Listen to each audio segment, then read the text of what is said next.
settings for people in our country to thrive, particularly through business. And I want to start by saying that I think business often gets a bad rap. Often people will see that business is somehow sinister, that entrepreneurship is somehow tricky. And yet the way I think about business is growing up in a household where our wider family was in business, actually in electrical contracting, which is not for the faint-hearted, because you come in at the end of the job where most of the screw-ups have already occurred and you're playing catch-up. Is anyone here in the electrical sector by any chance?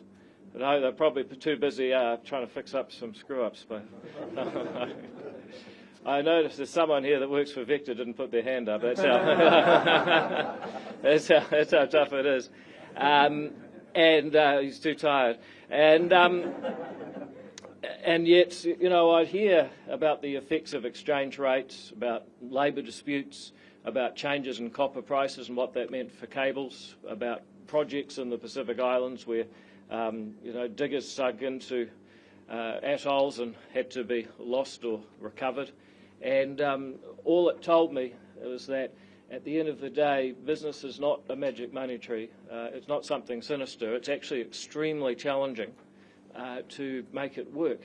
And if you can make a profit at the end of the day, then chances are you deserve it, when often the suspicion is that somehow you don't. I think a better way to think about business overall is that it's actually the coming together of different people for a common purpose to achieve with each other what they couldn't achieve alone. You've got your investors with their capital, your entrepreneurs with their ideas, your workers with your time and talent, and your customers with their needs. And they're all better off when they come together in business. And there'll be people here that have heard me say that before, but I think it's worth continuing to say because we hear so much of the opposite reality. I'm going to talk today about a few things, the economic challenges we face, the government's prescriptions for fixing them, and report back on what I see as our progress before I open up to Q&A, because ultimately I'm in the representation business.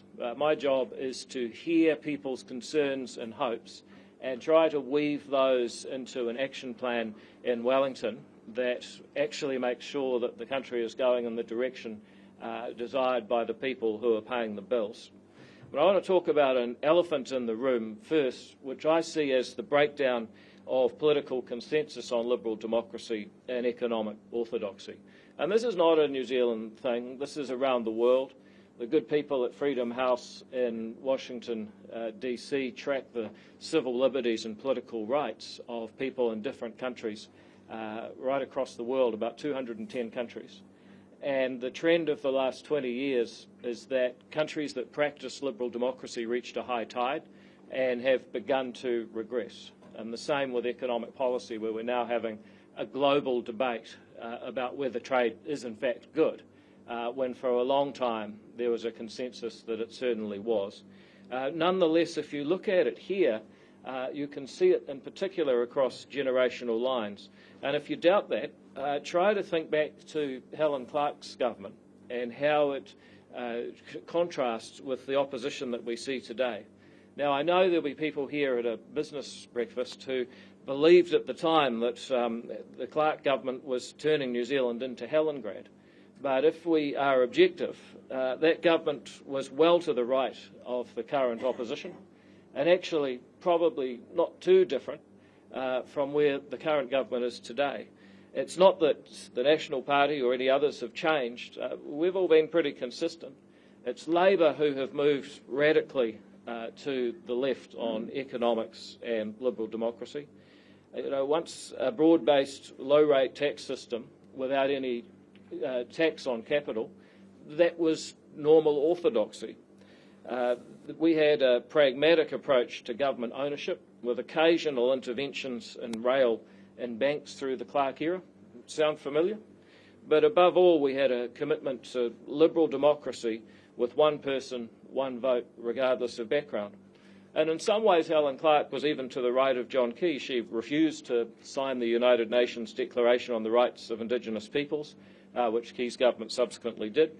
The Māori Party was formed due to Clark legislating over the Ngāti Apa court case with the foreshore and seabed legislation, which is a position that the Key government actually partially reversed. The debates around that time really were about the parameters of a social insurance scheme that is the welfare state. The premiums, being taxes, could be higher or lower, and the payouts, being benefits and services, could be more or less generous. But the big debates of the first 20 years of this century, whether it was Clark or Key, were really about what would be the parameters of an enormous insurance scheme. Now, if you fast forward to today, 5 years into the 2020s, you can no longer rely on a cross-party commitment to liberal democracy and economic orthodoxy. Were the government to change, we'd face one where one party seriously suggests an appointed treaty commissioner should have a veto over an elected parliament. And that's the same party that openly opposes the concept of democracy, frequently shouts racial abuse across the debating chamber, even gets up to do war dances in the same chamber. Their website claims racial genetic supremacy, and yet the same website contains few practical policies for one of the most disadvantaged groups in the country. The Labor Party constitution, meanwhile, is clear, and it says that political power should only be wielded by those who are subject to frequent, free and fair elections conducted by secret ballot. Helen Clark lived it, but Chris Hipkins has taken two positions on this treaty commissioner in the past week. And yet, I have to say, because I know people are sick of partisanship, I actually think that Chris Hipkins is a politician we have to admire. He's slipperier than an eel fed on sausage rolls. There's no politician who's been able to glide over failure like Chris. In a multi-year crime wave, he was the Minister of Police. In the biggest attendance and achievement slump in history, he was the Minister of Education. When the public service managed to add 30% more workers for no better output, he was, of course, the Minister for the Public Service. And many of those challenges that I've just listed could be attributed to the COVID-19 pandemic and the government's response to it. Well, of course, he was the Minister of COVID-19, where his responsibilities included organising testing, contact tracing, making logical rules, and ordering the vaccines on time. Now, in one of those cases, I recently found a beautiful piece of business and entrepreneurship where millions of dollars were being spent a month to store almost billions of expired wrapped tests month after month. And I learned that an industrial facility found an ingenious way to burn them as fuel and actually managed to reduce carbon emissions along the way. So it just goes to show government creates the problems, business can often solve them, and in that case really did. Nonetheless, you can see why they want to campaign on the record of the current government instead of their own. It's what political tragics call a small target strategy, which should come naturally to them, but unfortunately nature abhors a vacuum. You see, besides Te Pāti Māori, you have the Greens, and like the other two, they're very different from their forebears when Liberal Democrats like Jeanette Fitzsimmons and Rod Donald campaigned on the environment. If you take the time to listen to Chloe Swarbrick, someone who I personally quite like and have had a long and entertaining political relationship with, she's saying things like, Parliament isn't the system that we'd designed today, and if you think you're crazy, you're not. It's the whole system. And they now promise not to tax the gains on assets, but actually to tax asset values. The underlying message of that is that your problems are caused by the success of others, but their gains are ill-gotten, so they and the system that enabled them must be torn down. And this is not an evolutionary message, but a revolutionary message. Now, there'll be people here saying, well, when are you going to talk about the government and your role in it? I will, but I think the changes in the political landscape are important, and I think that they're material enough to discuss alongside the things that we are doing in the short run. I think people in the business community, people who care about the long-term future of our country, have to look at some of these macro trends as well. And what's more, I think this government actually has signed up to a number of policies which are designed to improve long-term stability in our politics and our economic policy in particular. And one of them that I'd like to talk about more than the others, but there's three in what I call the quasi-constitutional space that I think are worth mentioning. The four-year term is an old chestnut. It's interesting, being just about 18 months into a government, to have people sort of saying, well, you've got to start turning to a fresh election, but people also saying, well, how much have you done so far? We're straddling that right now, and it comes up very quickly. We've had two attempts at a four-year term in New Zealand, both defeated at referendum in the past. But as a result, we're now one of 9 parliaments in the world, among about 170. Not all of them have the free and fair elections, but there are about 170 parliaments.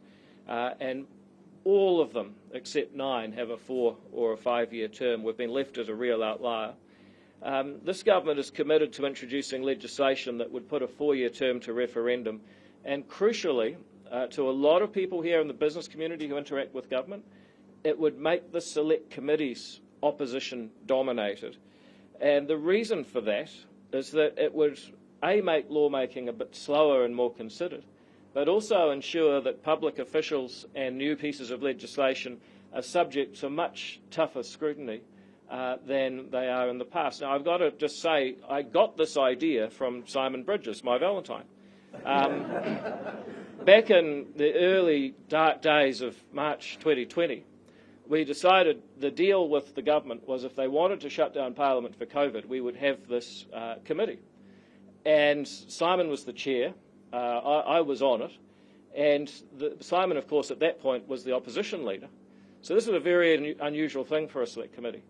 And it was one of the most popular shows. I see Jodie here from TVNZ, no offence, but it was one of the most popular shows on TV at that time. It was popular, I believe, because people saw MPs asking the questions they really wanted asked by a select committee. Now, when the majority of select committee members are from the same party as the government, I'm not saying they don't do a good job, but you don't get quite the same level of vociferous interrogation. It may have also helped, I don't know, maybe this helped Jodie at the time too, that the whole country was locked in their living room for about 7 weeks on end, which must have been good for ratings. It certainly was for that. But nonetheless, we need more scrutiny like that for, I think, everything that goes through Parliament. In fact, I think one of the most powerful things we can do to improve the quality making and debate in New Zealand is slow it down, wind up the scrutiny, and that 4-year term bill will be introduced in the coming months. So that is something we're doing that maybe doesn't get headlines and maybe flies under the radar, but I think we have to start thinking about how do we get some stability in our policy making. The Treaty Principles Bill, which I'm sure people have a range of views about, also seeks to enhance the role of liberal democracy. You know, there's even those who vehemently disagree with it are showing up to Parliament to say why that is. In fact, there's never been so many submissions to Parliament on one bill, and I think that's healthy. It's not just the contents of the bill that reinforce liberal democracy, it's the inherent effect of taking the debate back to Parliament that's important. We need to be a country that Labor Party constitution promises, where important decisions are made by people who you can vote out, subject to frequent, free and fair elections with a secret ballot. In other words, democracy. But the one I'd like to talk about the most is the Regulatory Standards Bill. It is the one that I think is most important to improving the quality and stability of our regulatory environment. And the reason it is so needed is the one that I think everyone agrees on. That is our woeful productivity growth. And just to rehearse that, you know, this government inherited an economy that on an individual basis was in recession. Sure, people continue to come and at an aggregate level the economy grows, but actually as far as per capita was been in recession when we came in. In the year to June 24, GDP per capita actually fell 2.7%. But that's the short term. And I can give a speech about our government and how the other guys are bad, but actually let's look at, as New Zealanders, the longer term challenge we face. is that productivity growth from 93 to 2013, after the reform period that everyone says was so terrible, was 1.4% a year. In the decade to now, it's been 0.2%. And you look at these tiny percentages on an annual basis, but that denies the way that they accrue over time. If we'd grown at 1.4% instead of 0.2 from 2013 to now, we today would be 14% wealthier. And I don't think there's many challenges we face that would not be all the easier to face were we 14% wealthier. That's the difference between a decade at 0.2 and a decade at 1.4. That's the challenge that we face. A cost of living crisis, in my view, is actually a productivity crisis, because fundamentally it's about, does what I take home allow me to buy the things and pay for the services that I require to live the life that I would like to. Now, of course, the other way that you can put it is that it's the difference between a good life and scraping by. And despite what you hear from the Greens and Te Pāti Māori, I actually think we have a real obligation to those who come after us to ensure that productivity grows so much faster, because that is what will equip them to address the social and environmental problems that so many people are concerned about. Now, you then say, well, how do you do that? What are the contributors to productivity? Well, fundamentally, it's skills and capital. Skillful people working with good technology can produce more than people with less of those things. So, yes, it's critical that we do better in education, and this government can point to a content-rich curriculum.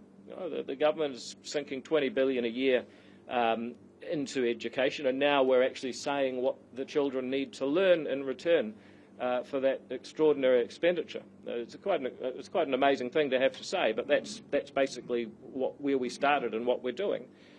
We have an enormous drive, which I happen to be responsible for, to reverse the COVID-era slump in attendance, and the hope that that will then bring about an improvement in achievement. And we also have charter schools. Now, at this point, a brief detour, because I just think this is so exciting. They're another idea for actually reducing the amount of political turbulence that people trying to do their job face. And so a lot of times, I don't know how many schools I visited in New Zealand. There's about 2,500. I feel like I visited a lot of them. But I've asked teachers, what if you could sign a contract that stopped the government of the day introducing new policies, often diametrically opposed to the ones you've just got used to, and that contract would last for 10 years. And they say that would be the most amazing thing that could happen for my career as an educator. Well, that's what a 10-year charter school contract does. It gives educators a space to innovate, and innovation is exactly what we need. And one thing charter schools are doing is they're taking that innovation from being an abstract concept to something that's real and tangible. For example, the first school that opened this year in Christchurch, Mastery, is a partner of Mastery in Australia, so it's okay to do business with our friends around the world, even the Australians. We shouldn't resent this or see it as being somehow anti us. But what's really interesting about Mastery is their use of teaching assistants or interns. I think there's another conversation about the last 20 years, which I describe as degrees for everyone. And I think it's been a failure, and I welcome the amount of on-the-job learning that's coming back, particularly for teachers, because, taking on 30 kids for 6 hours a day is not for the faint-hearted. And if all you're armed with is a whole lot of Marxist claptrap from across the road there, they will eat you alive. And that is why we have such a high turnover rate of first-term teachers. But back to Mastery, what they've noticed is that while on-the-job training is coming back into vogue, there's also a real problem with employment, a supply of teaching assistants in schools. Meanwhile, there's a whole lot of students working through their Bachelor of Education doing part-time minimum wage jobs in careers totally unrelated to education. Nothing wrong with hospitality or retail or construction or whatever they're doing. It's just got nothing to do with education. And so Mastery have created a win-win, which is kind of obvious. Because they're flexibly funded, they don't get more money, but they can deploy it however they like. And because they've got a contract that says that's their domain, they are hiring quite a large number of additional teaching assistants at starting wages, but nonetheless massively increasing the number of people, adults in each classroom, and also massively improving the apprenticeship or the training that the teachers of tomorrow will get, because the proportion of their training that takes place in an actual classroom with an experienced teacher in front of actual children is dramatically higher than a conventional degree. But of course the real winners, it's not just a win-win, it's a win-win-win. The students are the real winners here. I met families at the opening who have actually travelled to Australia and subsequently decided to move their family from other parts of New Zealand to Christchurch because they want their children to go to this school, often children who have had some trouble at other schools in New Zealand. And you can see why their results in Oz for reading, for every year the kids at school, they make 1.6 years progress, maths 1.5, spelling 1.5. They have an average of 82% attendance across all campuses, so they've nearly reached the government's target. But they are basically increasing the productivity of education by around about 50% in terms of student time. That's the kind of thing that we need, and we're going to see a lot more charter schools open up this year. At the moment we've got 7, probably be 15 by the start of next year, as well as an increasing number of state schools saying, well, actually, we would like to move under the charter umbrella so we could have the flexibility, the stability and the autonomy. But while we're diverting, it's not just the skills investment where I think we're giving it a real shake-up and allowing people to do things differently so long as they get the results. The other thing is capital, and there's a lot we could talk about, but I just want to talk a little bit about overseas investment.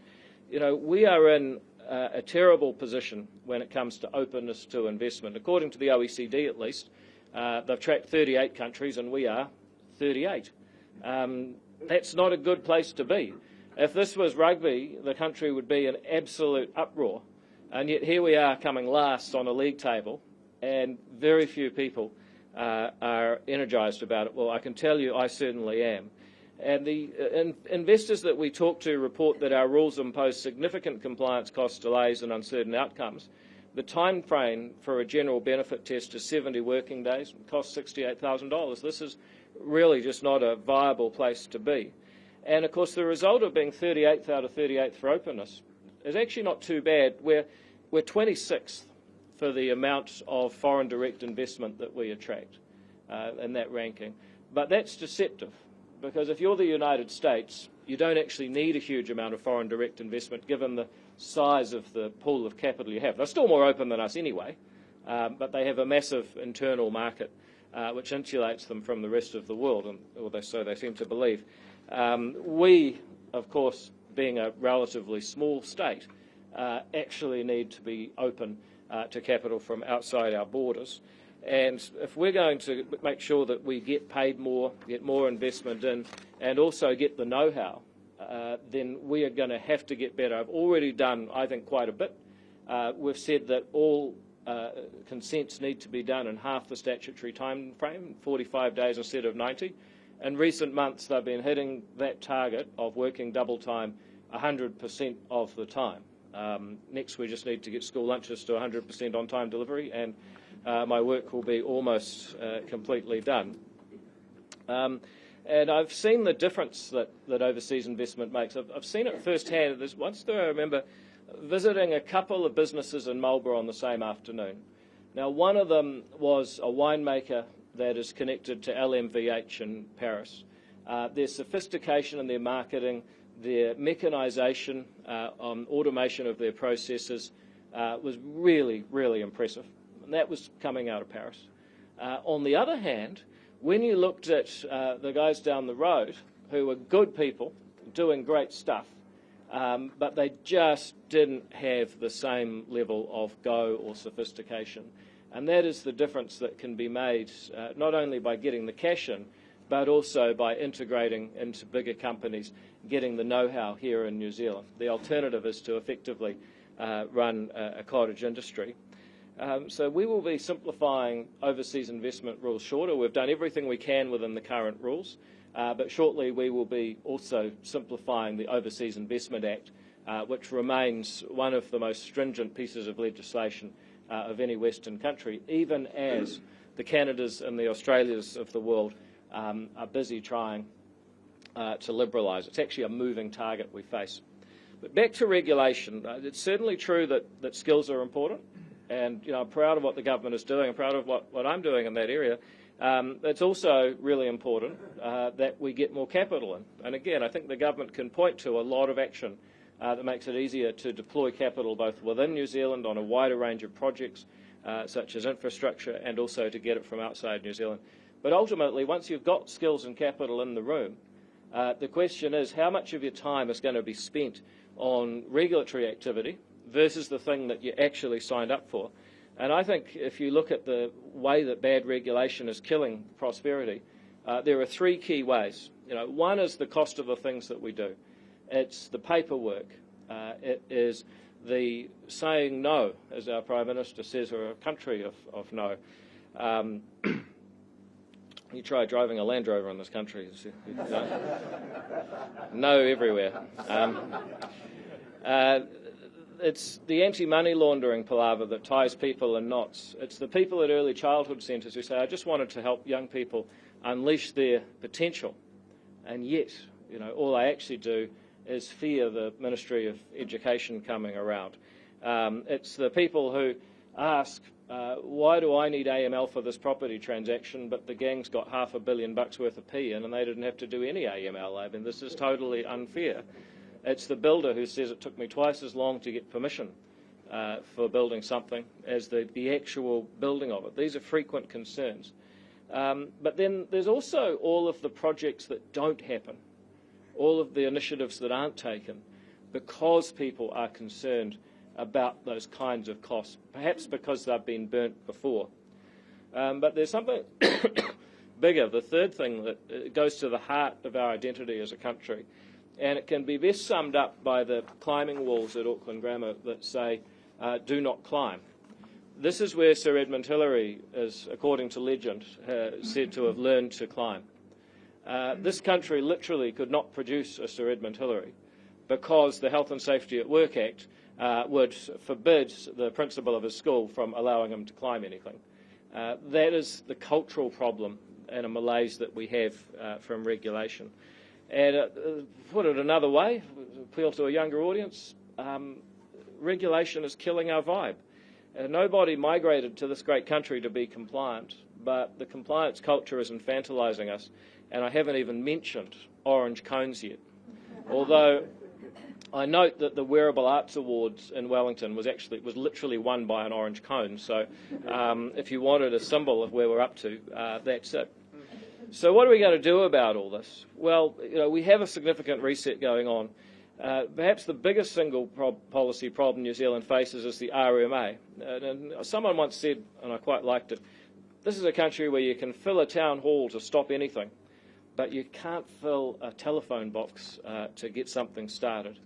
That Resource Management Act reform done by Chris Bishop and Simon Court is designing a new system that starts from a very simple principle. The purpose of resource management law is the enjoyment of property rights. And that has two implications. One is a presumption if it's your property, you can do it. But the other is the presumption that you can't object to somebody developing something unless you can demonstrate that it affects your enjoyment of property. Now, you think about that for a moment. I doubt that any of the people who objected to the McDonald's in Wanaka, shock horror, it's lucky, Wanaka's not going to be loving it, but I doubt that any of those people making those objections would have actually been able to point to an effect on their enjoyment of property rights that resulted. There's a whole lot of other types of objection that have grown up like a thicket in our resource management laws. We're getting rid of it. My colleague Brooke Van Velden, particularly as Minister for Workplace Relations, has repealed fair pay agreements, she's introduced 90-day trials for all companies, and she's now simplifying health and safety laws and tackling the problems caused by the old chestnut of the Holidays Act and providing certainty in the law around contractors and personal grievances.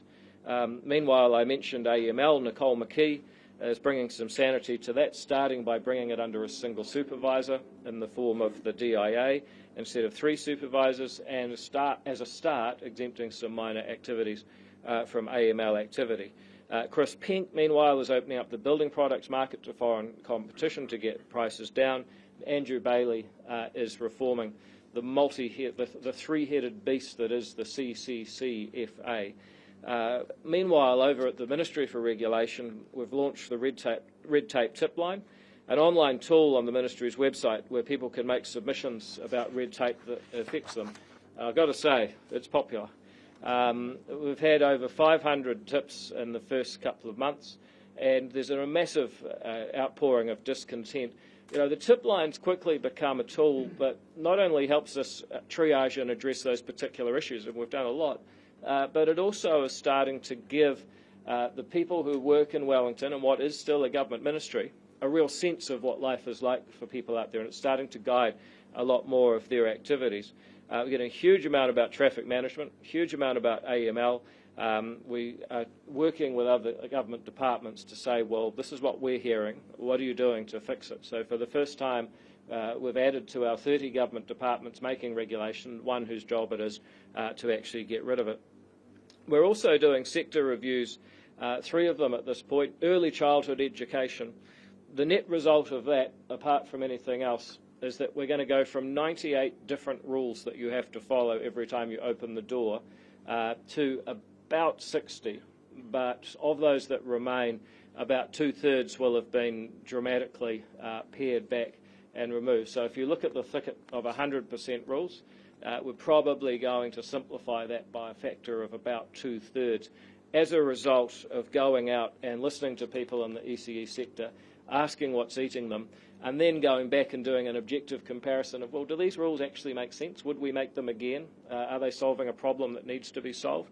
We're also doing a very similar thing for the agricultural and horticultural products review, where it can take 5 years to get a consent for a new agricultural or horticultural product. We're supposed to be cutting edge in agriculture and horticulture, and yet we are actually competing with one hand tied behind the back because we can't get the kind of products that our competitors around the world are using. We're also giving a short, sharp trim to the hairdressing and barbering industry. But a lot of people say that they don't think that it's that important. However, I believe it's actually critical that we take some of these sectors that for various reasons have been neglected, ask what's eating them, and one by one trim away the fat and the red tape that's affecting them. There's going to be a 4th regulatory review announced in the next few weeks, and we're going to roll them out one a quarter ad infinitum until people get really sick of it and vote us out. And by the end of it, we will have cleared the cobwebs from every sector so that people are much freer to get on with doing what they'd like to do. But the thing that I have been building up to all speech with a few detours, and thank you for your patience and forbearance.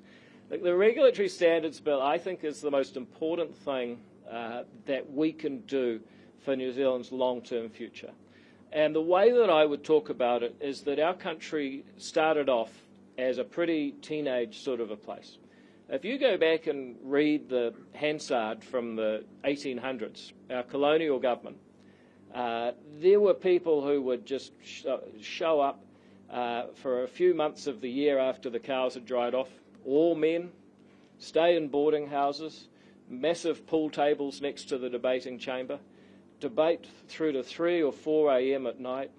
It was a wild, wild place. And when you read some of the laws they pass, you can see why we needed to mature over time. If you fast forward a little bit, one of the things that's been most helpful in making this a serious, mature, democratic country with orthodox economics is these laws that don't stop politicians from doing silly things, but shine a light on them when they do it. So, for example, Nicola Willis could ring up Adrian Orr, or at least write him a letter today, and say, Adrian, forget this inflation thing, we want 2% mortgage rates tomorrow, and he'd have to do it. Because the Reserve Bank, contrary to popular belief, is not actually independent, it just has a very transparent relationship with the governments of the day. Of course, A, Nicola is incredibly sensible, and B, the political costs of doing that would be fatal if she wasn't. That's how the Reserve Bank Act has by and large delivered us stable monetary policy. The Public Finance Act is another example. I would argue that the government changed in 2008 at the moment that the books were opened and people could see that going into the GFC we actually hadn't made good provisions. That was in many ways Ruth Richardson's revenge. Her Public Finance Act reforms managed to ensure that the public could see the cost of wasteful spending by government. However, I would argue that spending money, or printing money for that matter, is just taking stuff that the government already has and deciding how to use it. A far more powerful problem that we face in New Zealand is governments placing restrictions on the use and exchange of the property that you still own. And that is restrictions on using your money, on your physical property, on how you interact and employ each other, the contracts you can sign. All of these restrictions, they put in place so much extra burden of the three types I mentioned: the time, the delays, the costs, the foregone opportunities, and the deadening of the culture. We need to change the incentives for politicians so that there are higher costs for putting in place restrictions that are costly to our country. And the way that this works is the Regulatory Standards Bill, which will be introduced later this year, says, well, here are the basic principles. You have to have a problem. You have to show why there is a problem that can't be solved any other way. And you have to show the solution you have is going to have costs which are smaller than the benefits that accrue. And you have to identify who the costs and benefits fall on. And you have to identify if you're impairing private property and why, especially if you're doing it without compensation. If people don't like the way that's been done, you can go off to a regulatory standards board of regulatory economists who will actually give judgments and rulings on whether or not the analysis has been done correctly. Again, none of this stops politicians going off and making crazy rules, and they still will, I have no doubt. But just like the Reserve Bank Act, just like the Public Finance Act, and I should have mentioned the Bill of Rights, this is the fourth of a quad that brings some scrutiny onto people that want to make laws that will affect our overall welfare. I know it'll be controversial because there will be people who think that you should just be able to trample people's rights and so on. However, in my view, it's absolutely critical if we're going to get the productivity growth that we desire, that we get this regulatory standards bill in place. And you can all fulfil a very important role. When you're talking to anyone in the political world, if you think this is important, that we get some regulatory standards and make this in the long term a more stable and better place to do business, you can say, look, I don't like David either, but he's right about this thing. And that's my speech. Thank you very much.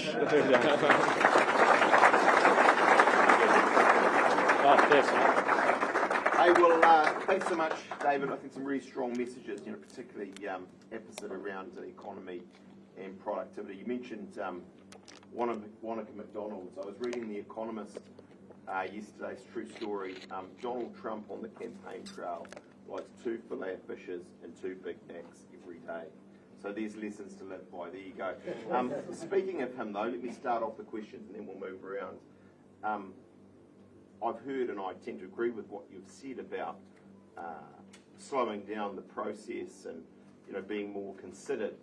But I think one thing he has done, whatever you say about him, is he has stirred the animal spirits of the economy and business in America by moving quite quickly and ripping off band-aids. So I pose a question to you, as I heard your list of ministers doing various regulatory reforms, and when you put it like that, it sounds pretty good. Do you think, though, you and your regulatory agency are moving fast enough? I sense maybe, we want more quickly, given the acute kind of economic problems we do have as a country. Yeah, so first of all, I think there's a lot of talk about what's happening in America and also what's happening in Argentina. And there'll always be an attraction to the action man who's going to rip off all the band-aids and tear the whole place down. But I think it's important to come back to what it is that we really want as business people, and that is the ability to make decisions, to deploy capital, and know that your plan will work out and you'll be able to get a return on it. So I would argue that the thing that is really holding New Zealand back is not inertia, but actually erratic decision making. Do I wish that we'd done 10 sector reviews already? Yes. Do I wish that the Holidays Act was fixed already? Yes, those are all good things to wish for, but I actually think we're going about as fast as you can without being accused of being reckless. Fantastic. Let's open up. Yeah, Mark. David, the big regulatory changes you've got planned look positive in many respects, but are they going to address what Brian Roche says is a public service that doesn't have enough value, that's inherently inefficient and has lost its way? I mean, that sounds like a big systemic problem with the way government works. You want business to be able to do more, we know government needs to be part of the problem. I mean, what are you up for the system change that Roche is talking about? Well, I certainly am. I could tell you the person holding it back won't be me. Look, I think if you look around the world, I'm loath to beat up on our public servants, but let's talk about the systems we have around the world. Canberra, Washington, Wellington, just look at their voting patterns. Vastly different from the rest of the countries that they're in. I mean, London's a bit different because London kind of, it's a fifth of the country. Most capital cities are quite a small portion. But overwhelmingly, Ottawa is another example. Overwhelmingly, you've got capital cities that are culturally quite different. And so while I find that the public servants are, for the most part, incredibly professional, they're not an open revolt. It's just that they start from a different place. And really, there's two ways you can go about this. One is to bang the table and beat up and say they're all terrible and sack them all. I mean, you can do that. But ultimately, you want your changes to be enduring. And so, you need to be able to lead the horse to water and get them to drink. You don't want to just crash, bang, and burn out. I think on balance, we're getting there. I'm always the one in the government that thinks we should be going a bit faster, but I think we're at about the right pace with pretty challenging meeting of the minds to start with. This one over here was VJ. Yeah. Yep. Just a question: what is the government is going to do to stop the regulatory overlap? I'm not talking about the AML legislation, which is a completely dogs fast. I'm talking about the COFI regime, which this government has obviously legislated, Conduct of Financial Intermediary Act, which is again an overlap of the Financial Market Conduct Act. The genesis of that, the bank's conduct wasn't that great in Australia. Royal Commission inquiry happened, and Reserve Bank conducted an inquiry which found nothing wrong. Yeah. So my question is,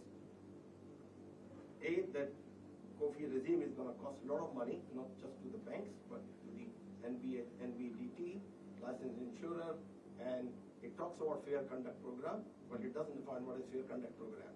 Yeah. So a couple of things about that. Number one, I just have to point out the same banks, the same businesses.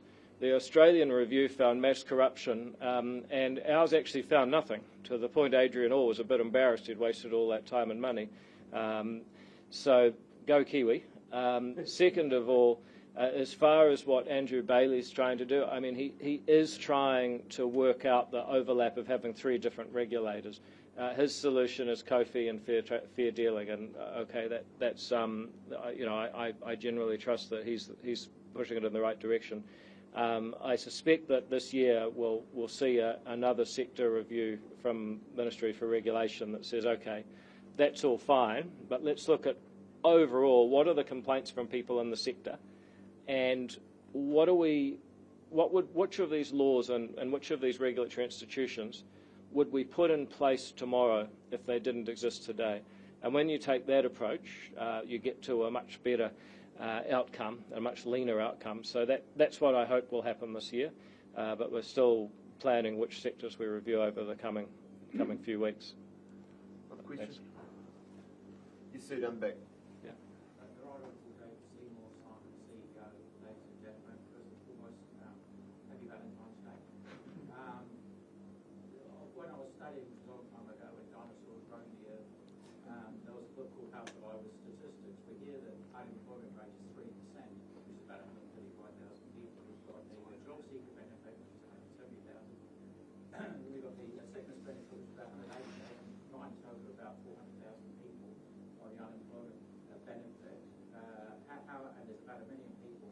receive these benefits.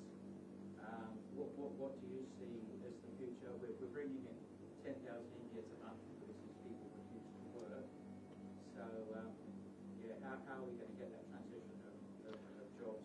How are we going to get those people into employment? Well, there's a couple of things there. First of all, How to Lie with Statistics, what a great book title. In terms of the unemployment rate, I wish it was 3, it's about 5.1 at the moment. The thing about unemployment, it's defined as someone who has looked for work, I think in the last 4 weeks, but is not currently in a job, and therefore they are unemployed. Now, of course, if you haven't looked for work in the last 4 weeks, then you can't be unemployed. So there's a large number of people, as you mentioned, who are on job seeker support but for medical reasons, so they're not actually expected to look for work, or not in all cases anyway. There are people on sole parent support who are not necessarily looking for work and therefore don't get counted as unemployed. So that's why you have a large number of people who are on benefits but don't show up in the unemployment statistics, that are not actually looking for work. This government is very committed to bringing mutual obligation back into welfare.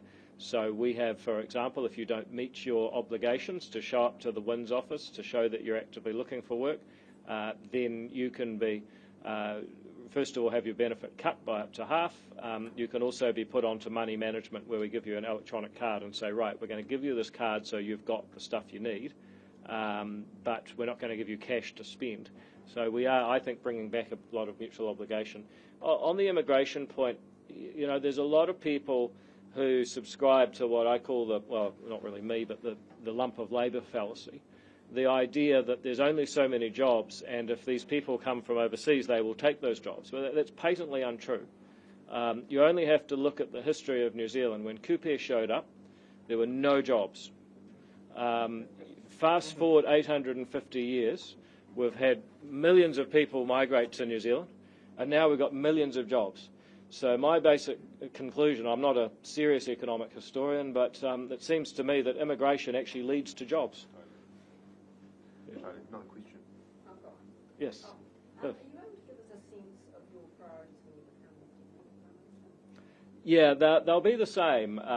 You know, I'm obviously really proud to fulfil that role, and I know that, you know, for a lot of people who've supported me politically, they're really excited to see that, because a lot of those people have felt that the way the government's gone in recent years has been against them, and so to see that their guy gets that role, it's important. But actually, doesn't matter even if you're the Prime Minister.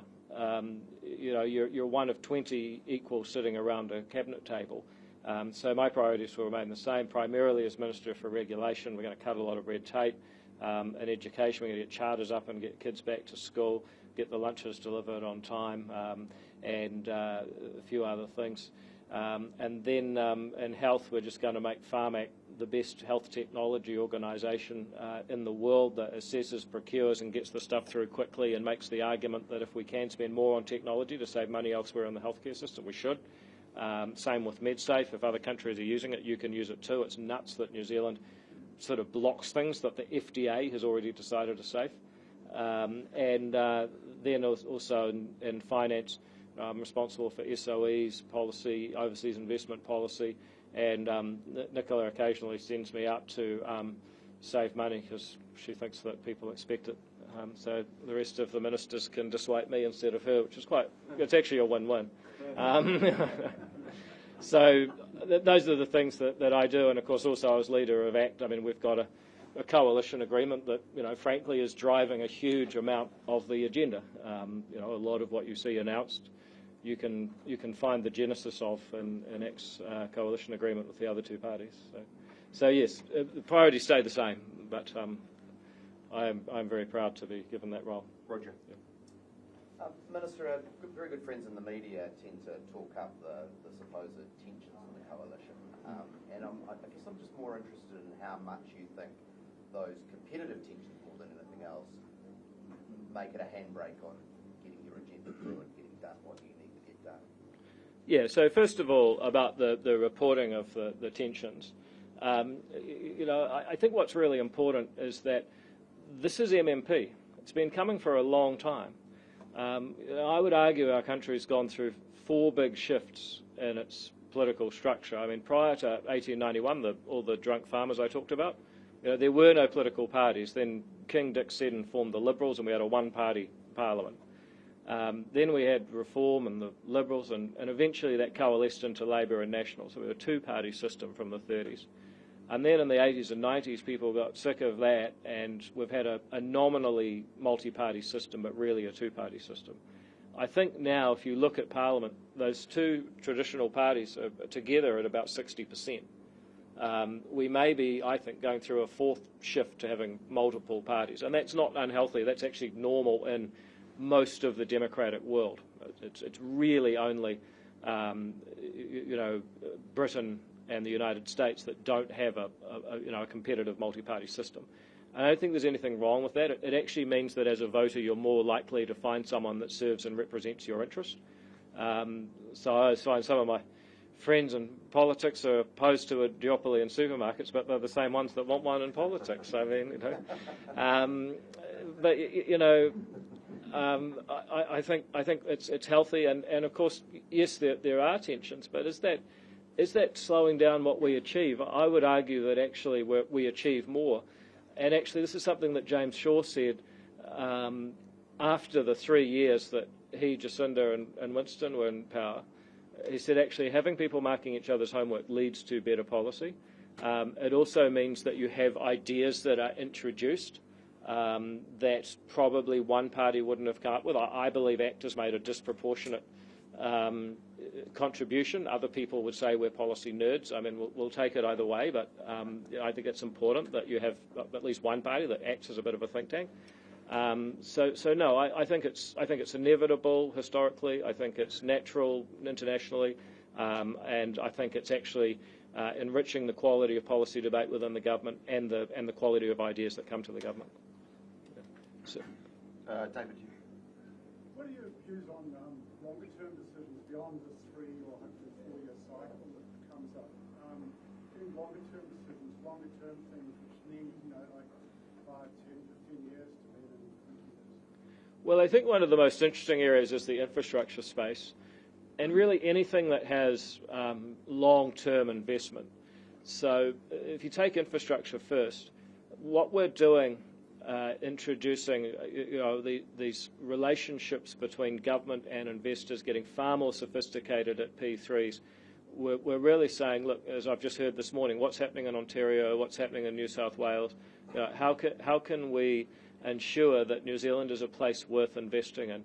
And I think we're doing a really good job at least building the infrastructure. You'll see the infrastructure summit we're having. We're basically opening our kimono to the world and saying, look, we actually want to. And that's I think, a very welcome development that New Zealand's needed for a long time. So it's about building these institutions, Infrastructure Commission and so on. Sir? Obviously, around the table, I think economic growth is a huge one for us. What 3 policies have you seen from overseas governments that you would charge as the best policies that we could look at for economic growth? Well, the one that I've mentioned already is the overseas investment. We're an outlier on that. We need to start thinking about how we show that we are actually even more open and willing given our size and location. The second one, which I've also mentioned, is the idea of going on a red tape tirade, and you see that that's appearing. There was an interesting article in The Economist where we were mentioned. I mean, about twice a year New Zealand actually makes The Economist, but we are one of a number, whether it's Doge or Malay. I mean, even the French are allegedly cutting red tape, which I guess probably they start with more. But so this idea of going on a red tape tirade is really important.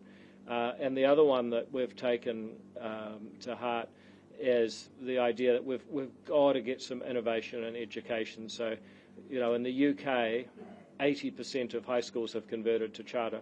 I don't know if we'll ever get to that level, but a lot of what we're doing is actually quite normal. So I would argue, most of the policies that I'm really pushing and committed to are the result of looking around the world. We We'll take a couple more.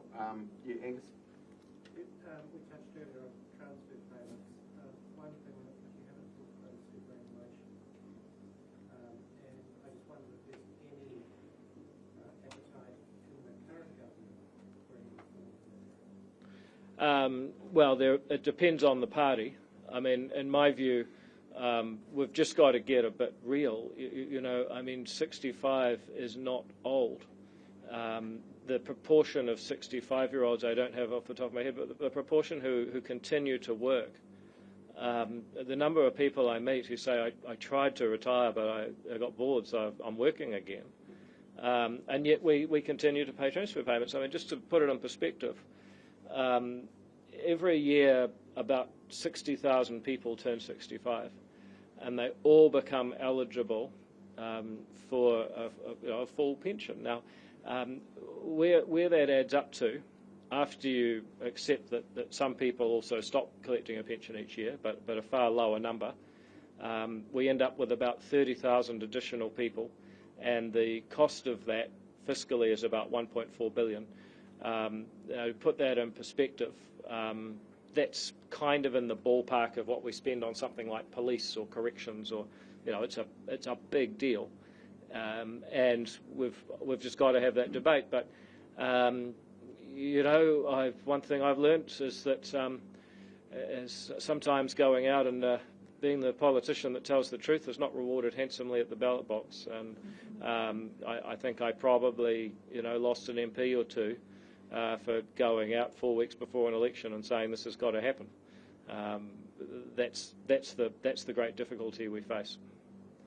I feel like on Valentine's Day we should have a woman after so many men. We've got one brave. Yes. Kia ora, David, this isn't a question, it's actually just some positive feedback. The phones in school, something we don't talk about, but I was at Pukekohe High School yesterday and just noticing the difference in energy, positive energy amongst students and less stress from teachers. So I just wanted to say thank you. Yeah, no, well, look, I think one of the big challenges that we face, and I don't know if there's people here who have read Johan Hari's book, Stolen Focus. You have, Mark, a few people have, yeah. Also, Jonathan Haidt's, I think it's Distracted Generation. There's a lot of people out there around the world now talking about the fact that these businesses who compete in an attention economy are doing things that are bad for everyone. And if you look at youth mental health, it's just fallen off a cliff. It is, about 5% of kids in 2012 would self-report mental distress.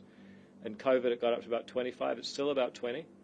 And you talk to just about every teacher that I talk to, they say it is far more challenging in order to teach. But of course, it's not just the kids on the phones. I mean, I was talking to a couple. I had dinner with a couple and their 3-month-old last night, and they said it's a real problem because you're holding your baby and it's basically competing for it. So they're saying, oh, we don't keep our phone in the room anymore.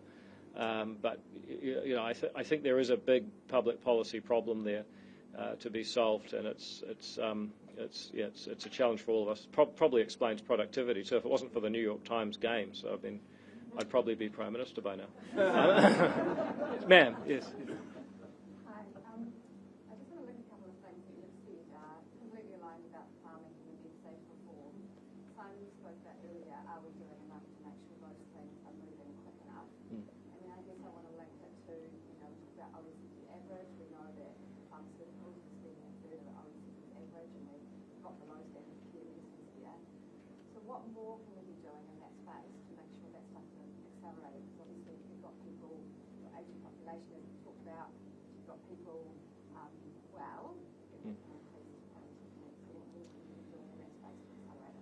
Yeah, okay, so I wouldn't normally say this because it sounds like excuse making, but I mean, it might just be interesting just to kind of go through the institutional restraints that you face. So Pharmac is a Crown entity. It has its own board. It basically is self-governing. One of the first things that happened was that the chair, Steve Mahari, said he wanted to meet me, and then he said he wanted to resign. I said, well, And he's a decent guy, but he just said, look, I think given my outspokenness politically, it was going to be difficult. So I said, well, fine. Then, thankfully, Paula Bennett came to see me and said she wanted the job. I said, that's fantastic. Get her in before she changes her mind. And she's doing a wonderful job. Meanwhile, another member resigned because he really didn't like me. That's fine. Better out than in. And this week or next week, I'll be taking papers to Cabinet to appoint 2 more board members after some others expired. So one of the most powerful levers we have is appointing the board. But to refresh a full board of any kind of entity like that, that's basically a 2 to 3 year project. So we're doing that, but it takes time. The other big power I have is to write a letter of expectations, which I've done, and it's basically set out 4 expectations for Pharmac.